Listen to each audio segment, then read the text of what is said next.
नमस्कार, स्वागत आहे तुमचं दिशा's रेसिपीमध्ये। आज आपण उपवासाची साबुदाणा वडा रेसिपी बघणार आहोत। आता आवाजावरूनच तुम्ही बघू शकता छान असे कुरकुरीत साबुदाणा वडे तयार झालेले आहे। एक खास ट्रिक आपण वापरलेली आहे। त्यासाठी मी साबुदाणा घ्यायचा आणि तो एका पाण्याने धुवून घ्यायचा आहे।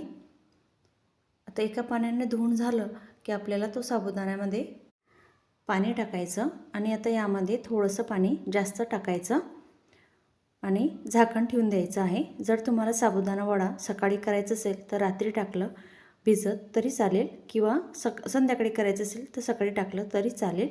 4 ते 5 तासानंतर छान साबुदाणा भिजून जातो आणि आता तुम्ही बघू शकता छान असं साबुदाणा भिजून झालेला आहे आणि छान मोकळा सुद्धा झालेला आहे। आता एवढ्या साबुदाण्यासाठी मी 2 उकडलेले बटाटे घ्यायचे आणि ते खिसून घ्यायचे, ते टाकून घ्यायचे।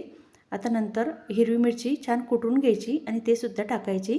चवीनुसार मीठ टाकायचं, इथं मी सेंधं मीठ वापरलेलं आहे। नंतर 1 वाटी बारीक केलेले शेंगदाणे टाकायचे, 1 चम्मच दही टाकायचं। आता हे सर्व आपल्याला मिक्स करून घ्यायचं आहे आणि मिक्स करून झाल्यावर आपल्याला इथं 1 चम्मच वरई किंवा भगर म्हणतात त्याचं पीठ करायचं आणि ते टाकायचं। हे पीठ टाकल्याने छान आपली साबुदाणा वडा कुरकुरीत होतात। आता छान असा गोळा तयार करून घ्यायचा आहे। बघा अशा प्रकारे छान गोळा तयार करून घेतलेला आहे। आता आपण एका साईडला चटणी सुद्धा करायची। त्यासाठी मी सुकं खोबरं घेतलेलं आहे, ते खिसून घ्यायचं। तुमच्याकडे ओलं असेल तर ओलं घेतलं तरी सुद्धा चालेल। अर्धी वाटी शेंगदाणे बारीक करून घेतलेले होते तेच घेतलेले आहे। नंतर 3 हिरवी मिरची घ्यायची आणि चवीनुसार मीठ टाकायचं आहे। इथं मी 2 चम्मच दही वापरलेलं आहे। दही टाकून झालं की यामध्ये आपल्याला अर्धा चम्मच साखर सुद्धा टाकून घ्यायची आहे आणि थोडंसं पाणी टाकायचं आणि आपल्याला चटणी बारीक करून घ्यायची आहे। आता अशा प्रकारे छान बारीक करून घेतलेली आहे। आता आपल्याला याला तडका सुद्धा देऊन द्यायचा आहे। आता एका भांड्यामध्ये तेल घ्यायचं, तुम्ही जर जिरं खात असाल तर जिरं टाकलं तरी सुद्धा चालेल।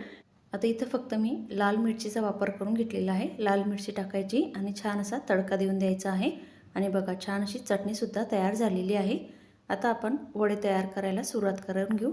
त्यासाठी छान असे गोळे करून घ्यायचे, छान एकसारखे 3-4 वडे करून घ्यायचे आणि असे हातावरती प्रेस करायचा आणि छान असा वड्याचा आकार देऊन द्यायचा आहे। बघा असे छानपैकी वडे तयार करून घ्यायचे आहे। आता इथं मी 3-4 वडे तयार करून घेतलेले आहे। आता नंतर एका साईडला तेलसुद्धा मी तापत ठेवलेलं आहे, तेल छान तापलेलं आहे। आता लो टू मीडियम गॅसवरती आपल्याला तळून घ्यायचे आहे। आता मी एकसोबत 3 वडे टाकलेले आहे आणि दोघं साईडने छान अलटी-पलटी करून वडे तळून घ्यायचे आहे। छान असे वडे तळून झाले की तुम्ही रंग बघा किती मस्त आलेला आहे आणि वडेसुद्धा बघा टम्म फुगलेले आहे। बघा अशा प्रकारे आपले उपवासाचे साबुदाणा वडा तयार झालेला आहे।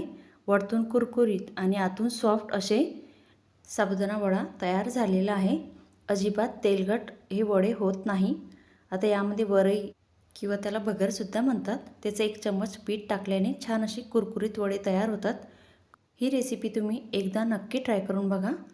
कशी वाटली तुम्हाला साबुदाणा वडा रेसिपी आवडली असेल तर लाईक करा, शेअर करा आणि चॅनलला सबस्क्राईब करा। धन्यवाद।